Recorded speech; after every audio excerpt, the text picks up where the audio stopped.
while ago, these leaders that they call leaders, this included Lena Horne, this included Dick Gregory, and this included comedians, comics, trumpet players, baseball players. Show me in the white community where a comedian is a white leader. Show me in the white community where a singer is a white leader, or a dancer or a trumpet player is a white leader. These aren't leaders. These are puppets and clowns that have been set up over the white community and over the black community by the white community and have been made celebrities and usually say exactly what they know that the white man wants to hear. This station is from a stream to a flowing river. This station is growing bigger and bigger. This station is for all the garrison. No other station in comparison. The Badass station is everywhere. Even when you're shopping in these places, Tesco, Lidl, Sainsbury, and even Morrison, JahBunny station. No stress, no pain, and no altercation. JahBunny Badass station.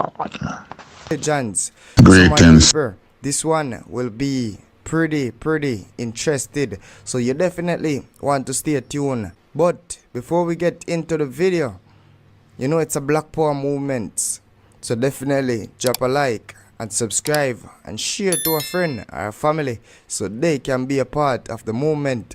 Now my people, let's take a walk. Good morning, good afternoon, good evening, good night, world. This is the Rastafari International Ambassador, JahBunny, the man from Buzzwalk, better known as the Badass, with his garment dipped in blood.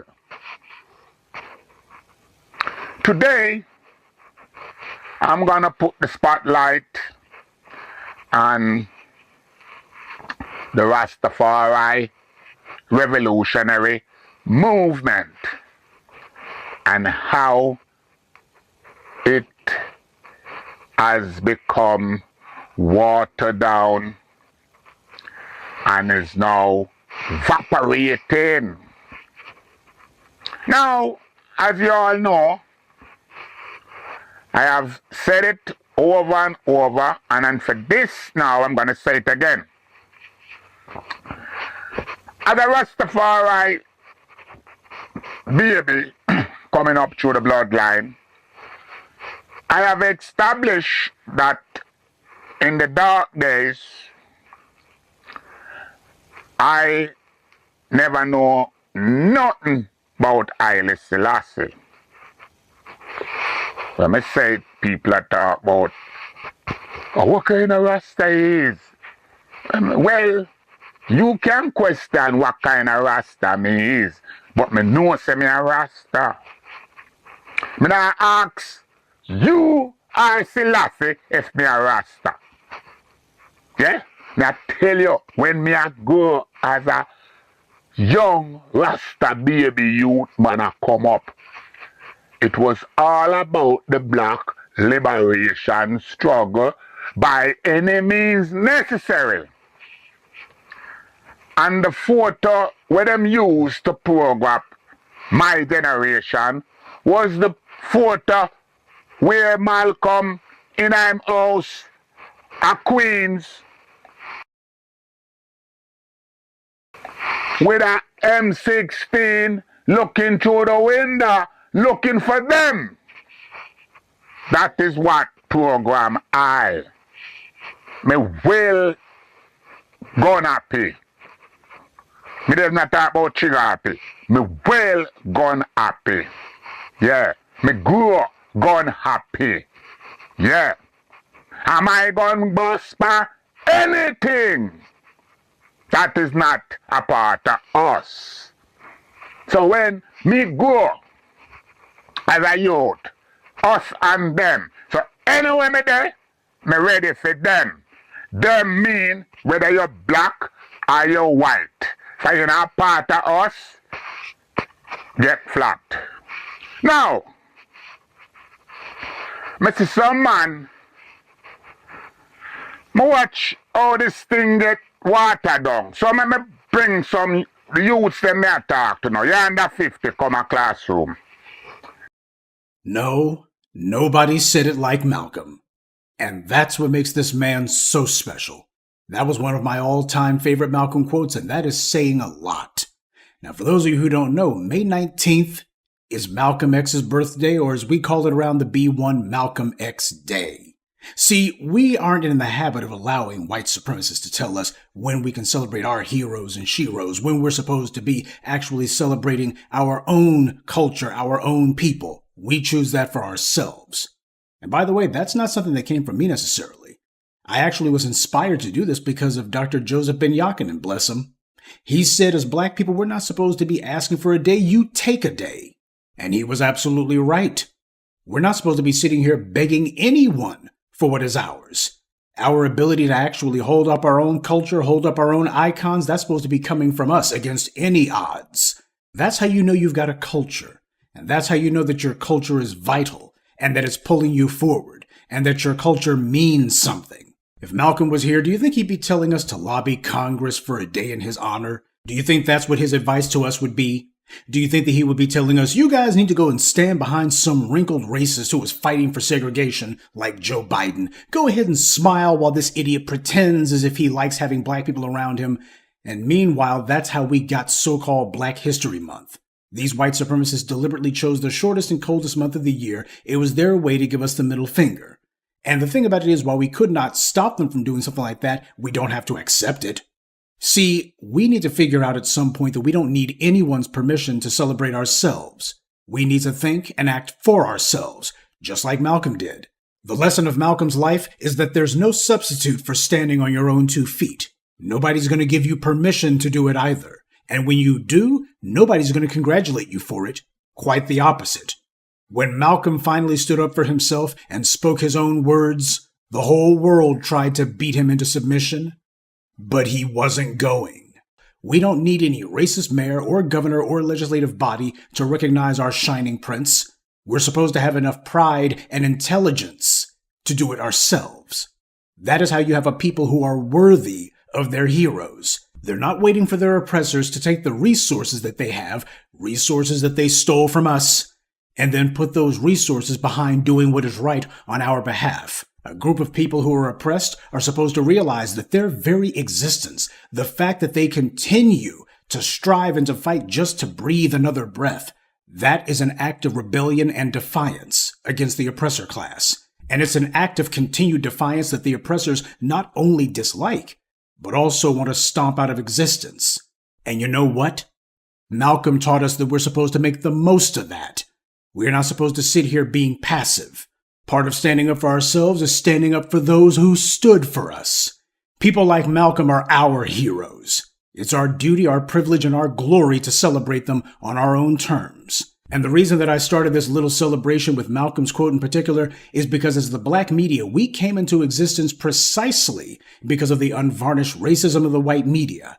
They have been telling a nonstop litany of lies, and we rose up to tell the truth. Malcolm spilled it out when nobody else was willing to even say it because they were all terrified. Well, the white media's not going to bring me on. Malcolm didn't care if they did or didn't. When he showed up, the truth was going to be spoken no matter who didn't like it. We reveal the propaganda measures used by the enemy, just like he did. We expose how they censor, twist, and misrepresent the facts so as to demonize us and whitewash these white supremacists, just like he did. That's how you smarten the people up. You let them know the game that's being run against them. Put it in practical terms so people can recognize how these white supremacist measures are used against them in day-to-day life, so they can recognize it when they see it. See, when Malcolm was alive, that's when you had people saying, make it plain. That's one of the things they would say to Malcolm frequently. Make it plain, brother, make it plain. That's what we do. We make it plain. Because evil is plain. It ain't complicated at all. Oh, the enemy's sophisticated. But the evil they carry out and represent, that is not complicated. This is the lesson of Malcolm's life, and so many people who tried to stand against it, they're gone, disgraced, forgotten. But Malcolm, He's still here in every way that matters. He is still with us. And those who stood against him, those who thought to themselves that by sucking up to white supremacy, they were going to secure themselves a permanent place somehow, they failed. They always do. And that, I believe, is the greatest testament to Malcolm. He has withstood the test of time. Even though the man has been gone for decades now, his message, his memory still endures. Meanwhile, every bootlick, every suck-up, every backstabber, every Uncle Tom, who called themselves showing out for white supremacy, they were going to wag their finger at Malcolm and tell him how wrong he was. These people, they're laughed at. Even the very white media and these white supremacists in the society who were trying to give those fools a pat on the back, even they can't pretend as if any of them were heroes or icons. Because the entire purpose of propping up those sock puppets was precisely because they were trying to use some black person with a requisite amount of melanin as nothing more than a clumsy front for what was an anti-black agenda, but they were readily recognized. You were not going to be able to out-debate Malcolm because Malcolm didn't debate. He simply explained to you why you're wrong. And you couldn't come back with anything. You couldn't deny it. These Negro frontmen were completely and thoroughly useless against the truth that Malcolm stood for. And so the defamation campaign had to be stepped up a notch. The white media, realizing that his bootlicks were completely and thoroughly ineffective, they decided, okay, I guess we got to do this one ourselves. So they brought in Mike Wallace, of all people, and he decided to make what was going to be an unvarnished hit piece, The Hate That Hate Created.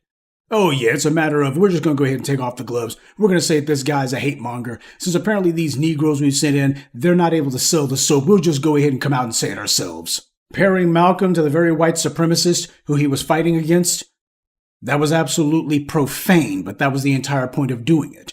When the white media lies, they lie big. They have to. But even that high-profile character assassination piece was absolutely useless and meaningless against the titan that was Malcolm.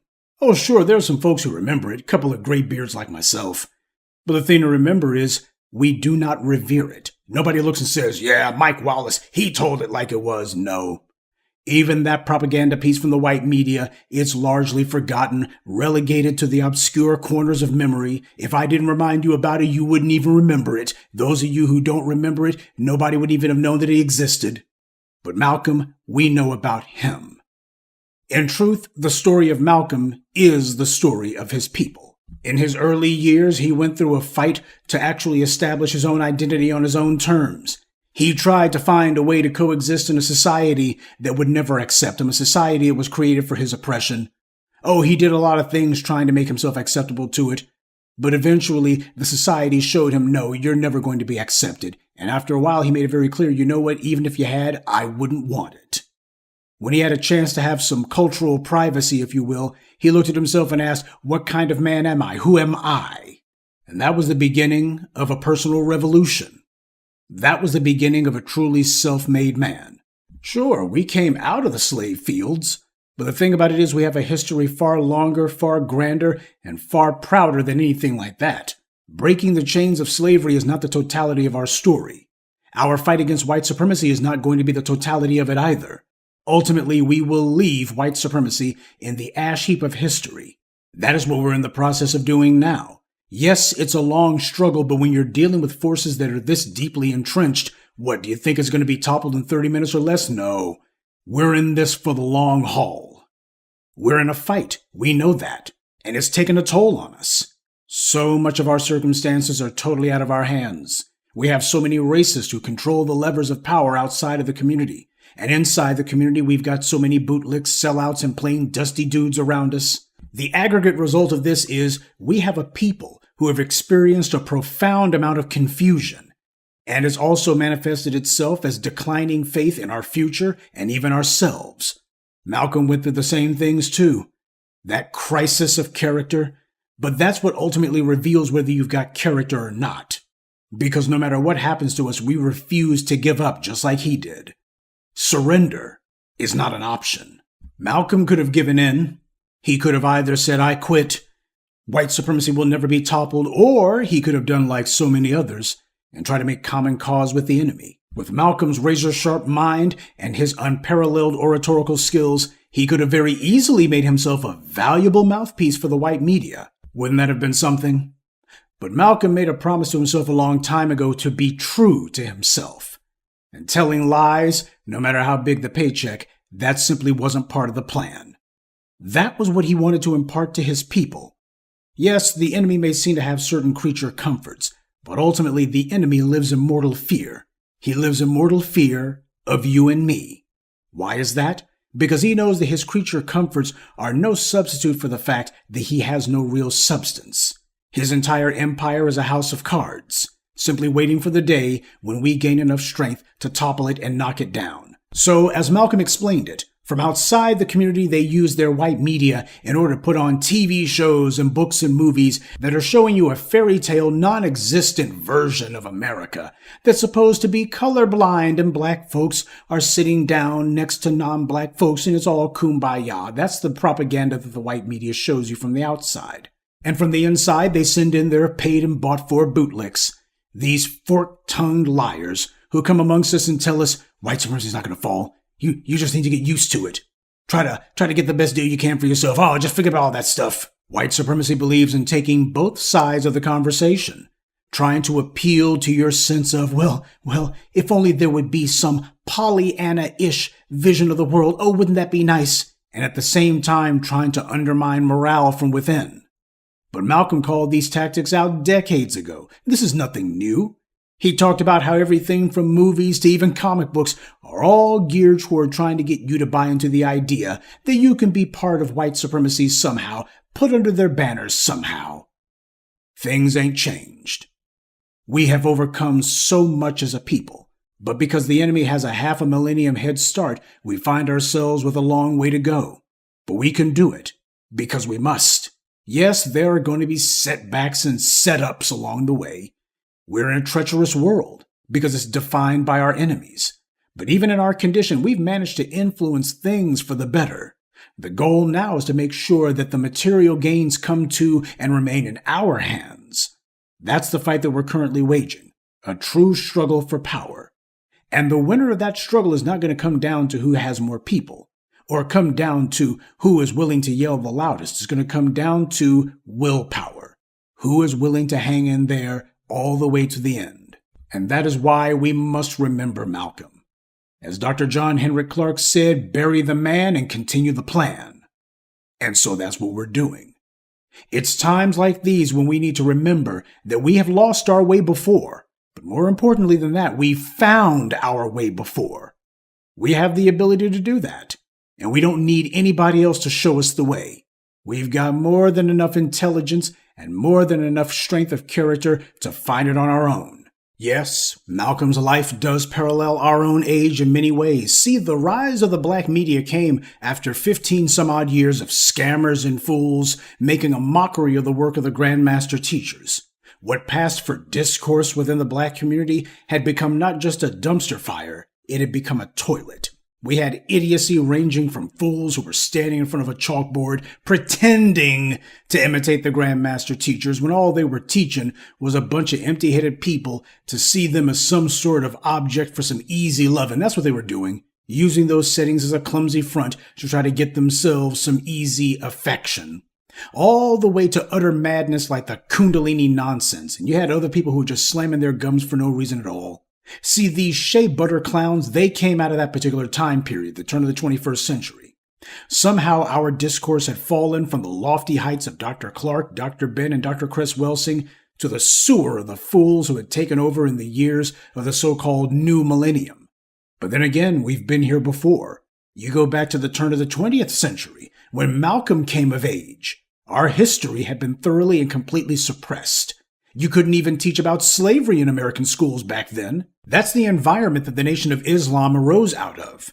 Truth be told, even though they are a religious organization, when you talk to them, especially in those early decades, they were mostly a historical preservation society. That's what they were doing, teaching the history. That's what they did, reminding black people about the fact that our very birth names are not our own. They came from our oppressors. And they also taught us we need to start rejecting the trappings of white supremacy. When you reject the things that came from the oppressor, you're rejecting the oppressor himself. And when you do that, you work to disempower the oppressor. That's how liberation actually works in the real world.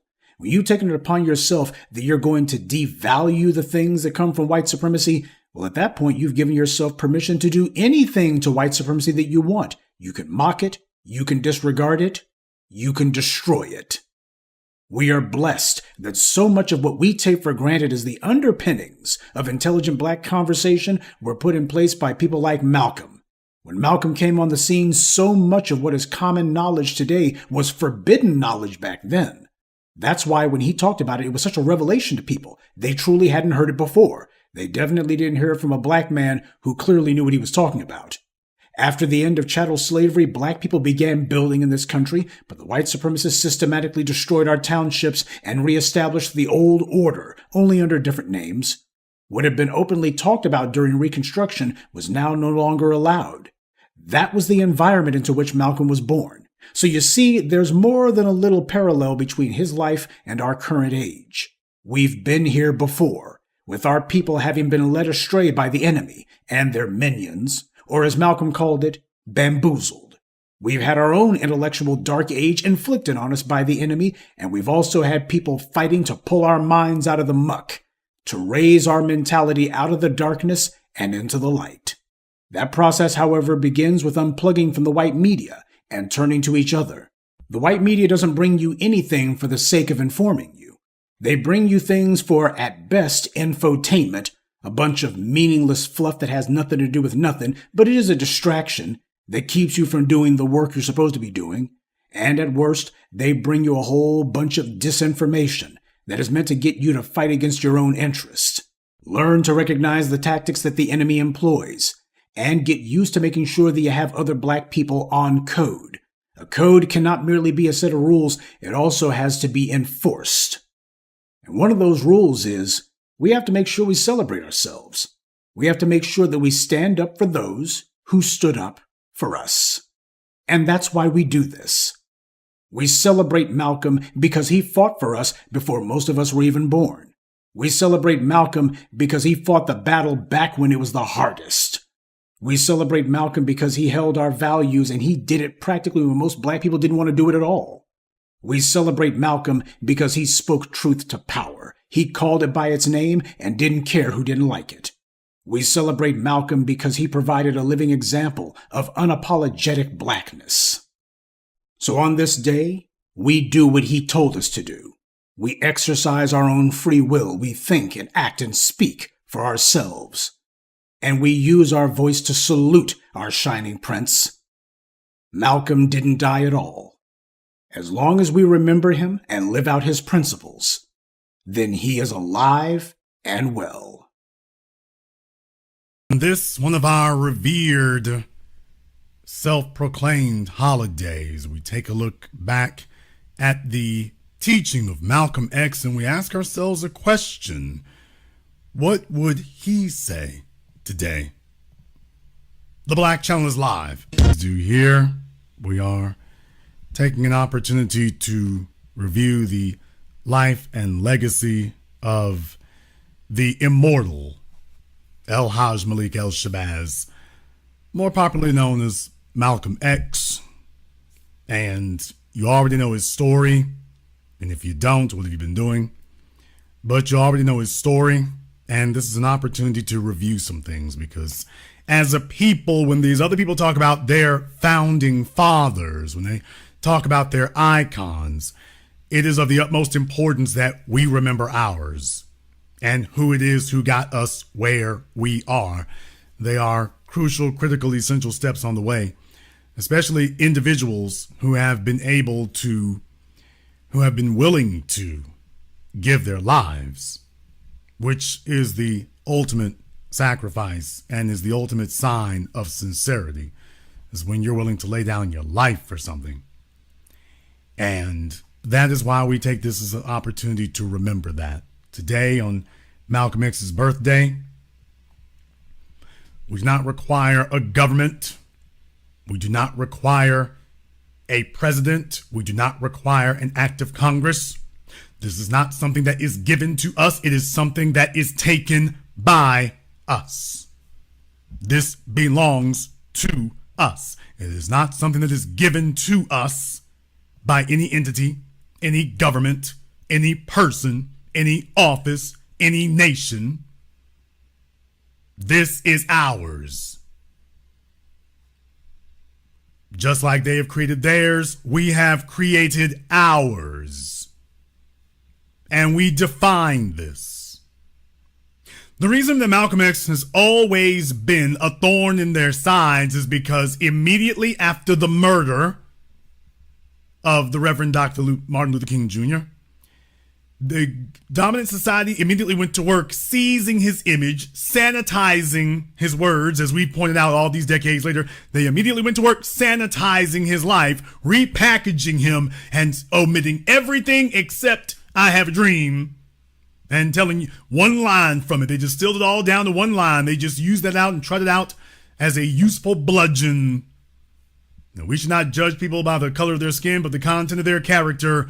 And that's been their excuse to say overlook white supremacy. And they have watched and witnessed as we, the children and the grandchildren, have put that to the side. Now they don't want to talk about Dr. King anymore either. Now, isn't that interesting?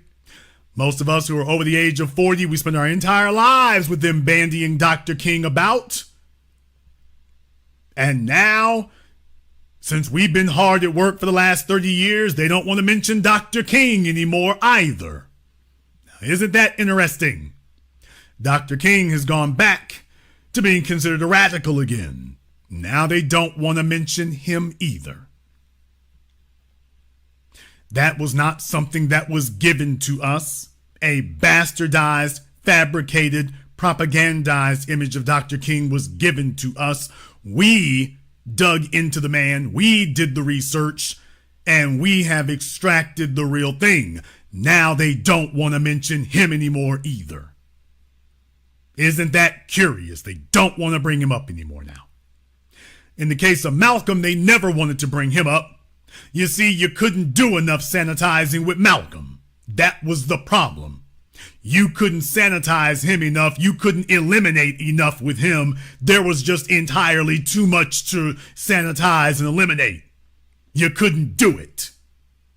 He had said too much. He had been too prolific, and his brand was entirely too strong. They attempted to sanitize it through Alex Haley. At the end of Malcolm's life, they attempted to sanitize it then, but that train had left the station. Malcolm X, the hard image that the world knew him by, that was it. It was etched in stone. And he had not stepped away from it. So sanitizing him and propagandizing him and mutating him into something different, that was just a bridge too far. It was a stone too heavy. He had done too much, said too much. You couldn't clean that up. So what they did was attempt to use it as a weapon to split black folk. It was used to create animosity against the Nation of Islam. And then they just crossed their damn fingers and hoped for the best. And it was barely 2 decades later that there was a resurgence of Malcolm, not by the white media. The white supremacist media had nothing to do with it. We seized Malcolm, somebody that they hoped that we had forgotten. Many of us were in elementary school, middle school, high school, and they were asking, how the hell did you find him? Please remember, Spike Lee did not make the movie Malcolm X, and then we all found out about Malcolm. We all knew about Malcolm, and that was what created the interest in making Spike Lee's film, Malcolm X. Let's be very clear about that. You already had the X hats, the X t-shirts. You already had all of that going before that film was made. The interest was in him then. Why? Because he was speaking specifically to our needs and where we were.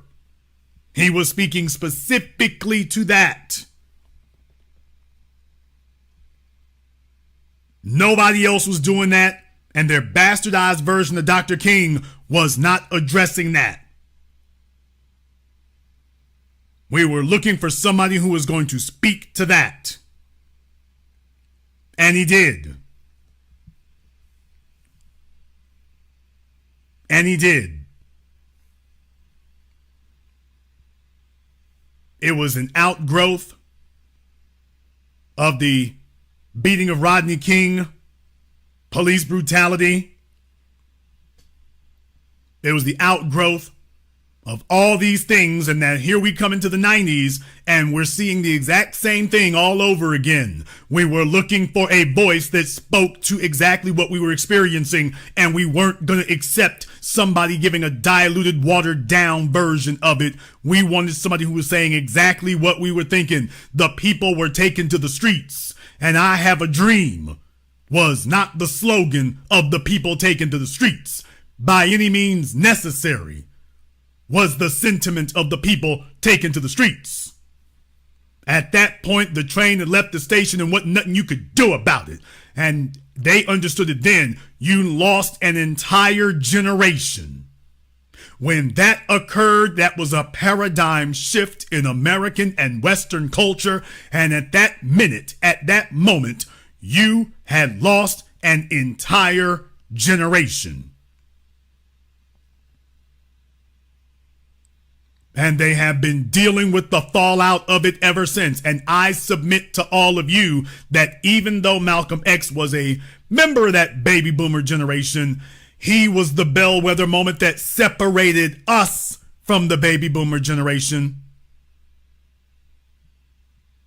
That generation did not glum to what he was saying, not nearly as much as the way we do. They did not appreciate the profits when they were given to them, not to the extent that we do.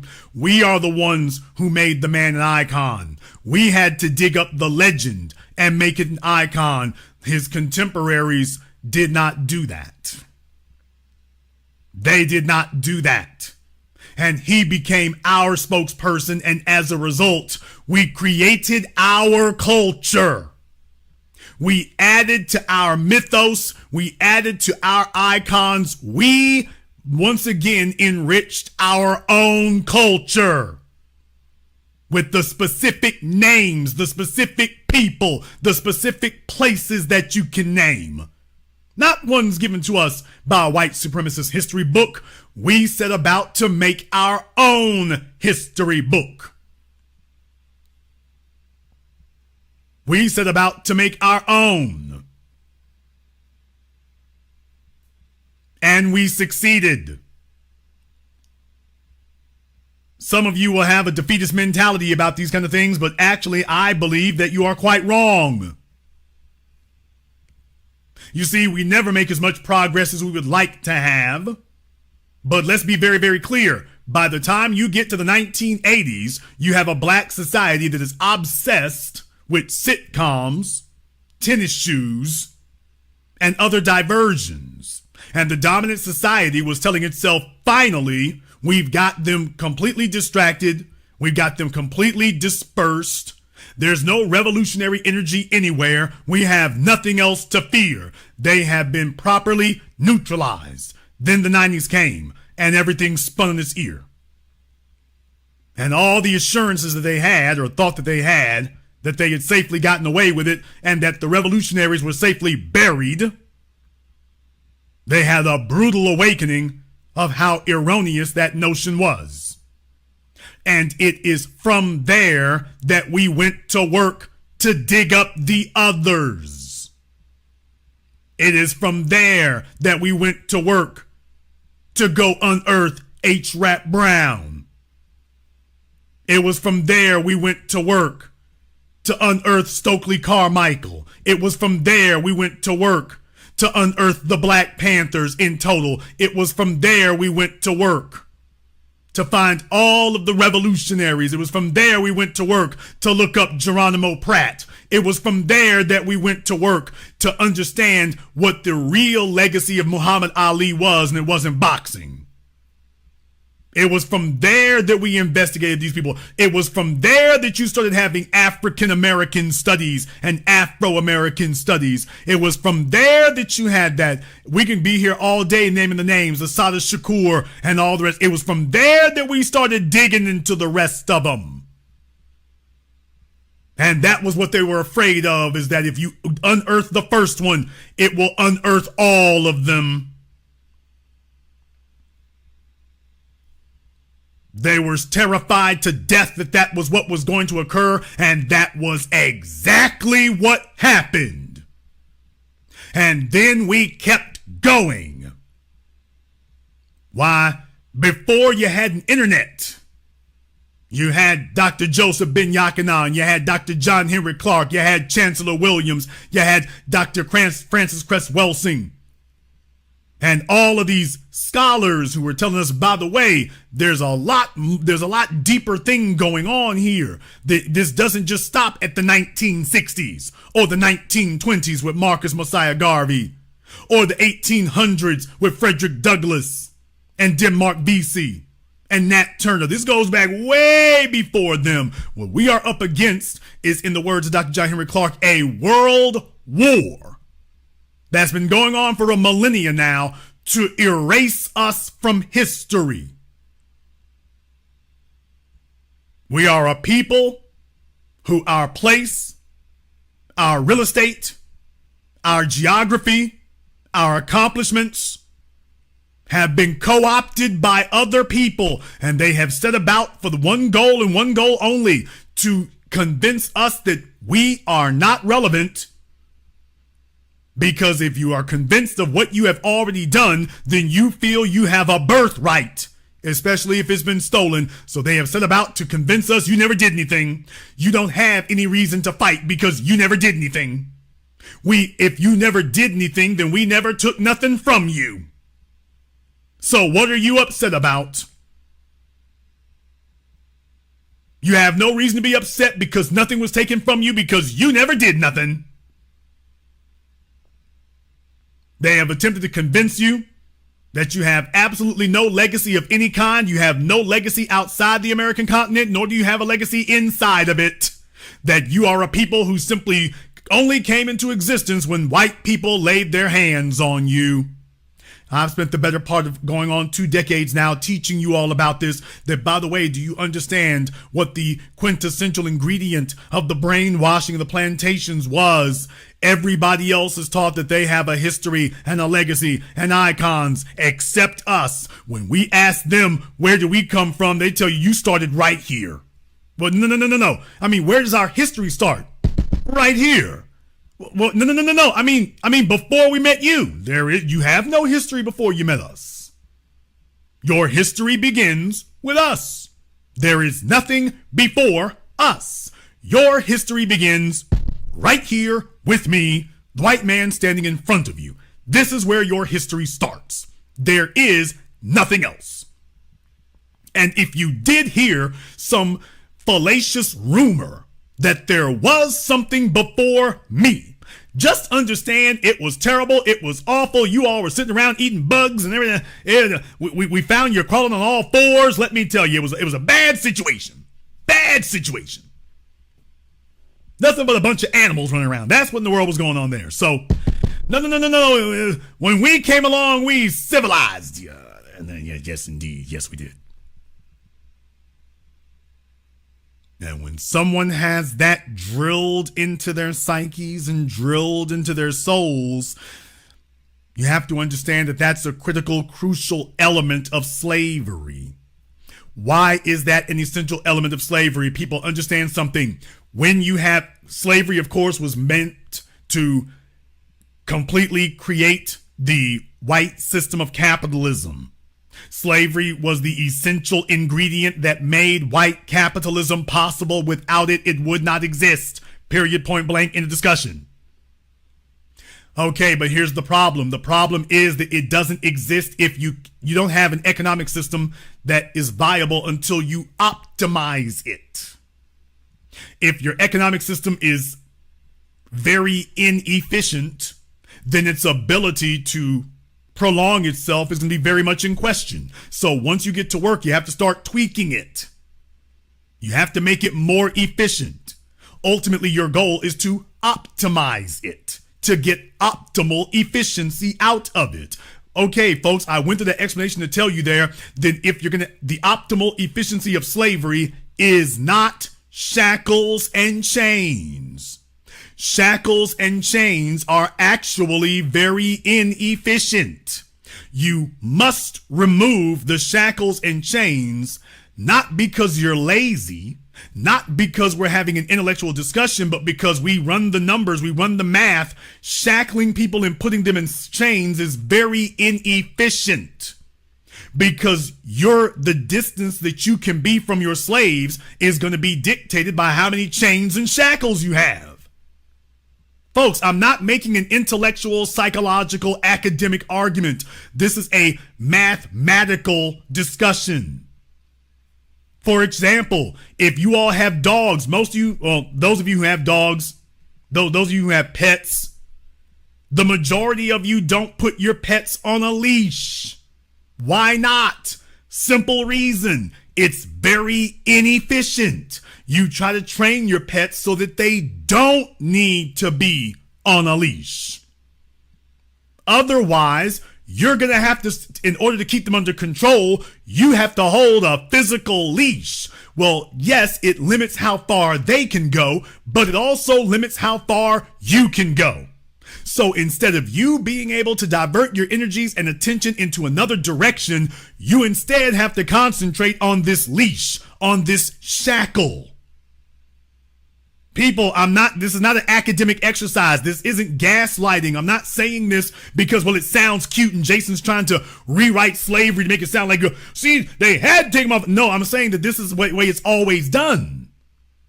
Whether you're talking about ancient Egypt, Greece, Rome, China, Russia, Nazi Germany. Come on, folks. You go and take a look at that. Shackles are very rarely visible. Shackles are expensive. They're heavy. You have to keep renewing them if they break. But most of all, they limit mobility. You want to get these slaves to work with a minimal amount of oversight so that they're over there making you passive income so you can concentrate your focus and your energies in other directions. That is optimizing it. So now you have to call in the psychologists. You have to call in the psychologists and the mental people. And now you're going to have academia get involved. And now your centers of academic study. Now you're going to start coming into things like psychology and the psyche and the examination of man. And how do you get people to think these things and behave a certain way? You're going to put a lot of money into that because you need to figure out, by the way, how do I control them without these shackles? This is limiting my mobility. How do I get them to accept their servitude without incident?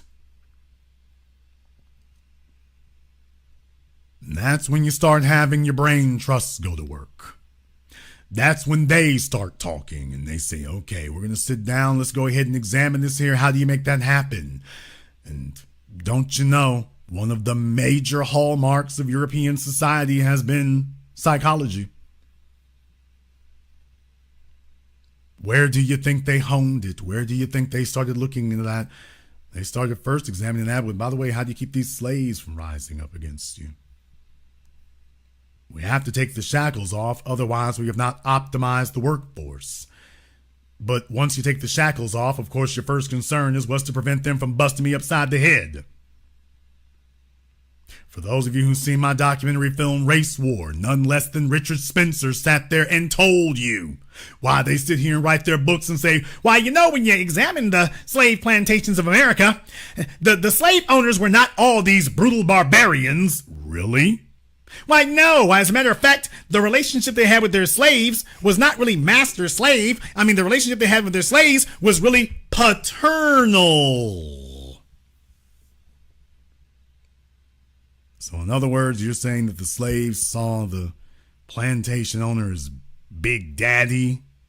Why, yes!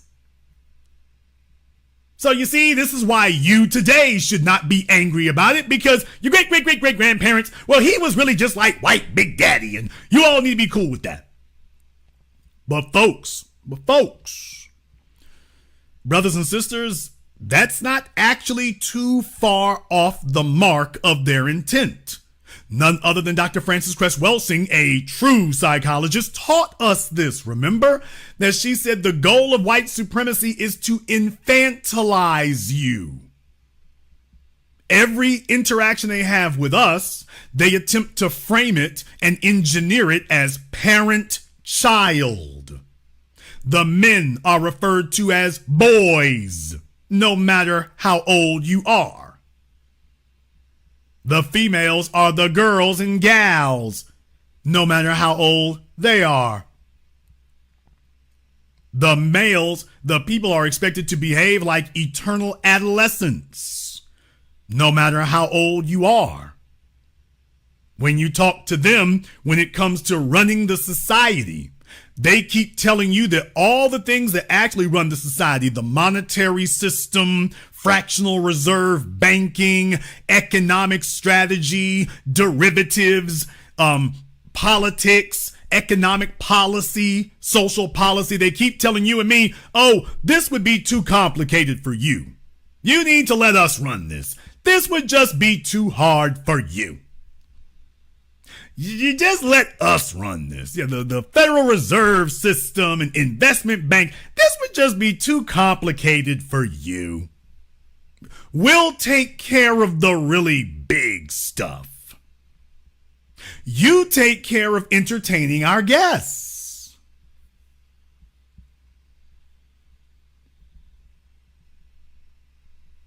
And that is the way that it is for you today, right now, to this day. They tell you, we'll take care of the big stuff. And a lot of folks think, woo, that show is good. Let him take care of all that old big fancy stuff there and fighting with the IRS and fighting with all them numbers and things like that right there. Now, I don't want to get involved with all that there. Let me go ahead and take care of this part down here. It's just simple and easy. And just that quickly, you've fallen into the trap. Just that quickly, you fell for the bait and you've fallen into the trap because you see those upper levels, that's where the power is. That is where control over all of you is. That's where it is. And everything they do is intended to intimidate you from aspiring or even investigating what they're doing up there. And yet what they're doing up there controls every facet of your life. Once again, 720 degrees of the analysis you'll receive absolutely nowhere else. Once again, your life is being controlled without shackles. Damn! They are able to physically control you without shackles. They are able to physically control your behavior, physically confine you, no shackle, no chain, no handcuff, no overseer in sight, and yet you are completely under control. Physically under control. What do you know? All this time later, there you are. Right back there again. When you've been telling yourself here that you're convinced, don't worry, they'll take care of the big stuff here and I'll be all right here. And next thing you know, you're controlled.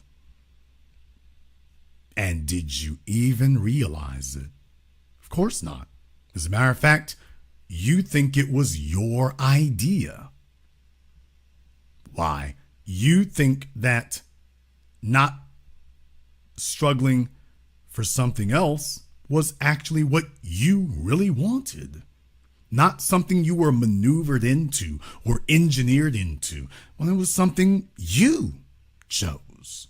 And isn't that what they're going to tell you? Why didn't you choose this? When in reality, that's a lie. In reality, that's a lie, because how can I choose something when I've been given a menu of options that I didn't create? Which is the legacy of Malcolm X. The reason why we have a legacy of resistance is because these people try to tell us that we chose where we are today, and that is a lie. They handed you a menu, and they told you you can choose anything that's on this menu that we gave you, but you can't choose anything that's not on it. So they give you a menu of hamburgers. Well, here's hamburgers and fries. And you're like, well, I want some seafood. Yeah, you can't choose that. How about some Italian? Can't choose that either. Chinese? Nope. Mexican? Nope. You can have all the burgers you want. You can have any type of burger you want. You can choose whatever's on this menu, but you can't choose anything that's not on it. So once again, they try to convince you that whatever's on the menu, that's the only thing that exists. And if you do figure out that there's more that on an existence on the menu, they tell you can't have that one. And that's when the conversation turns hostile. Now that is where all of us are today. I assume most of you listening to me today, that's where you are. You are here today listening to this broadcast because you said, yeah, I want to choose the items on the menu myself. I don't want you bringing me another menu and telling me this is what I'm going to eat. I want to start writing in some things on this menu. Well, we're a hamburger restaurant. Well, you better call your supplier and tell him to get some calamari. Because from here on in, I'm choosing what's on my menu. You will no longer dictate to me what it is I get to have. I'll choose it just like you choose it because I just couldn't help but notice you're handing me a menu for this hamburger shack and then you're leaving out of here and going to the French restaurant down the street. Oh, you own that one too. Oh, that's the one you eat at. I couldn't help but notice hamburgers aren't even on the menu at that place you at. Where you eat at, you all don't eat hamburgers down there. Y'all do something different. You brought the hamburger menu to me. But I couldn't help but notice you're not eating off that menu. Now, why did you have to go and do that? Why did you have to go and open that can of worms? Why couldn't you just eat the menu that we gave you, that we gave your grandfathers and your grandmothers and your great-grandfathers and your great-grandmothers? Why couldn't you just do that? Because, yeah, that wanting something not on the menu thing, well, the problem with that is, you see, the only way you can get that one is if you take it off of my plate. Well, didn't you steal it off of ours to begin with? Well, it seems that we've reached an impasse, haven't we? That's when things get ugly. That's when they start gunning your profits down. That's when they start murdering people in their beds. Peace to Fred Hampton. That's when folks start disappearing. That's when people start getting redlined. That's when freeways start getting put through. That's when you have a prison industrial complex and mass incarceration across the board. That's when that gets kicked off. That's when the bombs start dropping and the buildings start exploding and the neighborhood goes up in flames. That's when that starts to happen. When you have black folk talking about owning something, holding something, when you start talking about power, wealth, and influence, that's when folks start dying. That's when the bullets start flying. That's when folks start getting moved out as a group. That's when that starts occurring. That's when you start seeing the white supremacists taken to the streets and marching. Right when we start saying those things. And it was Malcolm who was steadfast and was the most prominent voice at a critical juncture that kept repeating endlessly that that was exactly what it had to be. And let us be very, very clear about this. Malcolm said it multiple times and it's still true today. His aim was not that we just be a bunch of black folks out there and say revolution and we gonna take a block. The man's message was founded and based upon economics, that we must control the economies of our communities from the very beginning. It was the teaching that was given to him by Elijah Muhammad that had been passed down before Elijah Muhammad. We all understood that, or at least most of us should have, that they hate us because we're black, okay, but they're able to victimize us because we're poor. Control of our economy, that's the name of the game. You are not a viable people if you do not control the resources and the means of production. If other people control your resources and your means of production, you can be a servant. You can never be a master. You can never control yourself.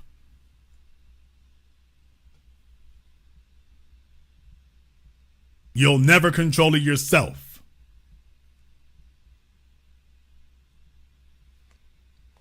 Understand where we are as a people today, and Malcolm talked about this decades ago. History repeats itself. History repeats itself because as time has gone on,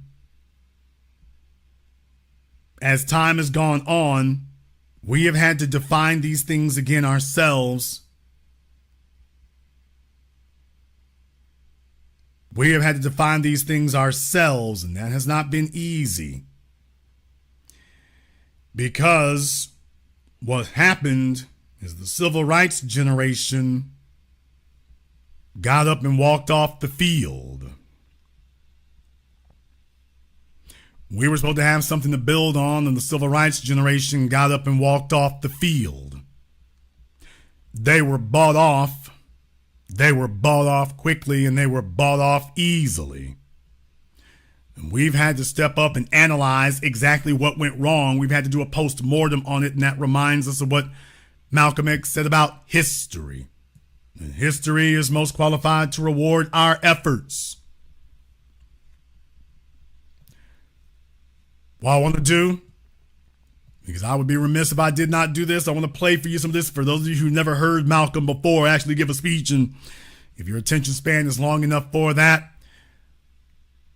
One of his most famous speeches, the House Negro and the Field Negro. Now, I'm not going to play the whole thing, but I do want to go over some parts here that I think are very, very important and will sound very familiar to you. We want to have just an off-the-cuff chat between you and me, us. We want to talk right down to earth in a language that everybody here can easily understand. We all agree tonight, all of the speakers have agreed that America has a very serious problem. Not only does America have a very serious problem, but our people have a very serious problem. America's problem is us. We're her problem. The only reason she has a problem is she doesn't want us here. And every time you look at yourself, be you black, brown, red, or yellow, a so-called Negro, you represent a person who poses such a serious problem for America because you're not wanted.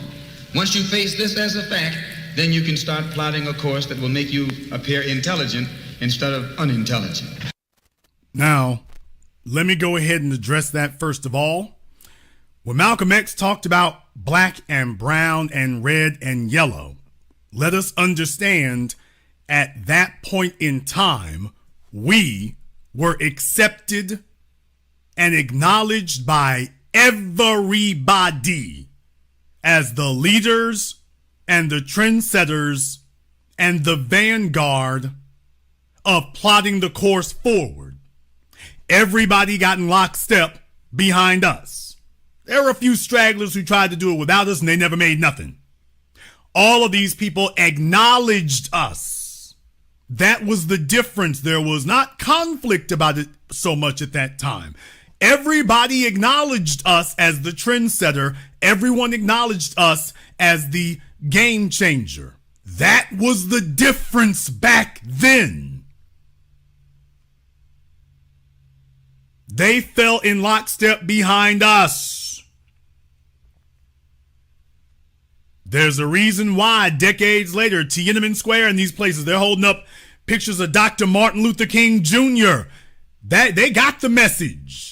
In these places that had been stuck in time for the 1960s, they understood, hey, these are the folks. Down there in Cuba, they understood, these are the folks. We were openly acknowledged by them then. At that time, you did not have the so-called 5 civilized tribes attempting to oust us and to disown us. You didn't have that back then.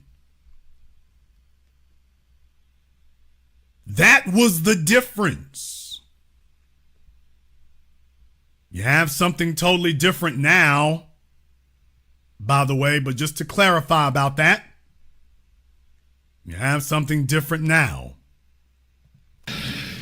What you and I need to do is learn to forget our differences. When we come together, we don't come together as Baptists or Methodists. You don't catch hell because you're a Baptist, and you don't catch hell because you're a Methodist. You don't catch hell because you're a Methodist or a Baptist. You don't catch hell because you're a Democrat or a Republican. You don't catch hell because you're a Mason or an Elk. And you sure don't catch hell because you're an American, because if you was an American, you wouldn't catch no hell. You catch hell because you're a black man. You catch hell, all of us catch hell for the same reason. Now, let me go ahead and take a moment to acknowledge this part of his speech. This is a core element that we created. We are the only place on this planet where that particular statement grew roots. It took root and it flourished here. It didn't work in the Caribbean. It doesn't work back on the continent in Africa. It doesn't work in most any other place. The only places it kind of has worked are the ones that followed our lead. If you go to Britain and the few places it does work, it followed our lead. But you don't have any other place where they've been able to sit there and say, okay, this is what we're doing. This is the hallmark of what we believe in.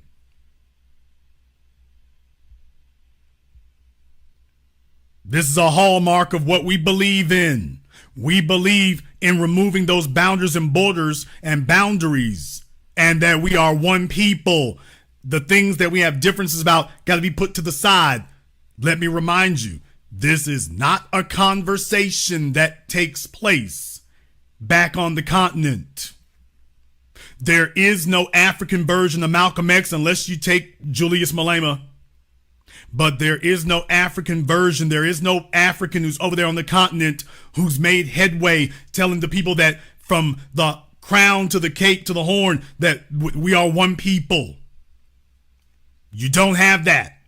I didn't say you don't have people over there saying it. I'm saying it hasn't taken root. The people have animosity towards that philosophy. The people don't embrace it. That's the difference. It took root here. It found fertile soil here. And these other places, it hasn't taken root to this day. Still working on it. Every time you turn around, there's some internecine fight within those countries themselves. Ethiopia, Rwanda, Nigeria, Sudan. There's South Africa. It's still about what tribe you from. After all these decades and after witnessing us, it's still about what tribe you're from. It hasn't taken root yet. In the Caribbean, it hasn't taken root yet. You have your small little enclaves, but what they're not doing is saying we are one people. That ain't happening. It's not happening. And you know why? Because they become comfortable with their servitude. You are not going to get this to take root in the Dominican Republic. And the reason that you won't is because the so-called black folk over there, in order for this to take root, they would have to accept that they're not white. And they utterly refuse to do that. It's not taking root in Haiti. And you're not going to get it to take root in Haiti because in order to get them to accept that, you'd have to get them to accept that they're not French. And they're unwilling to do that. In Jamaica, you'd have to convince them that they're not British. And they're unwilling to do that. In America, nobody's got to really convince us of what we are not. We've already accepted that centuries ago. In these other places, you have to wrench it from their dead hands. Which is what the fight is always over. In Rwanda, that's what it was over, by the way. Let's just be honest about that. If you ever saw the movie Hotel Rwanda, by the way, yes, that was brutally honest. They didn't stay on the subject very much, but then again, they didn't need to. If you're not going to investigate that, I guess you're too intellectually lazy to do so. But yeah, they were telling the truth about that there too. The ones who could swagger more like the French, and they had more aquiline features, and oh, so them fellows over there.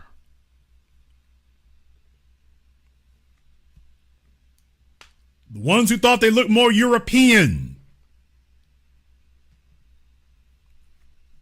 And to this day, you got Africa divided up and sliced up like that. And I don't want to sit up here and just single out the French or the Belgians or the Russians. I don't want to just single them out. I want you to understand what you're dealing with. Every time you turn around, they do that. They've carved up the whole place. And you have places that are receptive to it. Because you would have to convince them that what they're not. And even the places that claim that they're kicking out the French, for example. I've told you all, people keep calling me and asking, Jason, what do you think about that? What do you think about that? What do you think about that? And my whole thing has been, tell me what they come up with after that, because so far I see them wanting to seize the economy or seize the land, but I'm more concerned about the identity. That's the part I'm looking for. So we are all black people, so-called Negroes, second-class citizens, ex-slaves. You are nothing but an ex-slave. You don't like to be told that. But what else are you? You are ex-slave. You didn't come here on the Mayflower. You came here in a slave ship, in chains, like a horse or a cow or a chicken. And you were brought here by the people who came here on the Mayflower.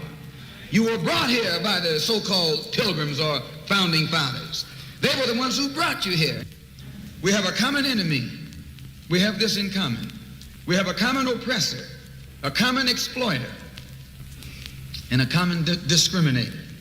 So once we all realize that we have this common enemy, then we unite on the basis of what we have in common. And what we have foremost in common is that enemy, the white man.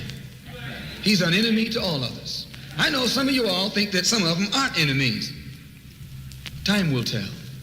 In Bandung, back in I think 1954, was the first unity meeting in centuries of black people. And once you study what happened at the Bandung Conference and the results of the Bandung Conference, it actually serves as a model for the same procedure you and I can use to get our problems solved. All right, now, if you all haven't looked up the Bandung